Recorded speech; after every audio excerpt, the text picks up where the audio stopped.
ప్రతి వారం వచ్చే జగన్ 2 వారాలుగా తాడేపల్లికి రావడం లేదు. ఇంకా చెప్పాలంటే అసలు ఏపీలోనే పర్యటించలేదు.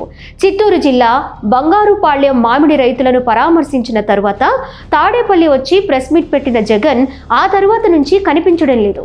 ఓవైపు లిక్కర్ కేసు విచారణలో అరెస్టులు జరుగుతున్నాయి. ఎంపీ పెద్దిరెడ్డి మిథున్ రెడ్డి అరెస్ట్ అవుతారని సొంత పార్టీ నేతలే ఊహించలేదు. మిథున్ రెడ్డి తరువాత జగన్ అరెస్ట్ ఖాయమనే ప్రచారం జోరుగా జరుగుతోంది. ఇప్పుడు జగన్ ఏపీలో కనిపించకపోవడానికి 2 వారాలుగా తాడేపల్లి ప్యాలెస్ వైపు రాకపోవడం చూస్తుంటే జగన్కు అరెస్ట్ భయం పట్టుకుందనే మాట వినిపిస్తోంది.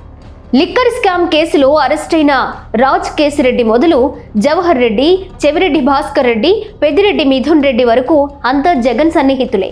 ఇక ఈ కేసులో విజయసాయి రెడ్డి తనను సాక్షిగా పరిగణించాలని సిట్ అధికారులను కోరారు. తాజాగా రిటైర్ ఐఏఎస్ అధికారి రజత్ భార్గవ్ కూడా తాను సాక్షిగా మారేందుకు అనుమతించాలని సిట్ అధికారులను కోరినట్లు తెలుస్తోంది.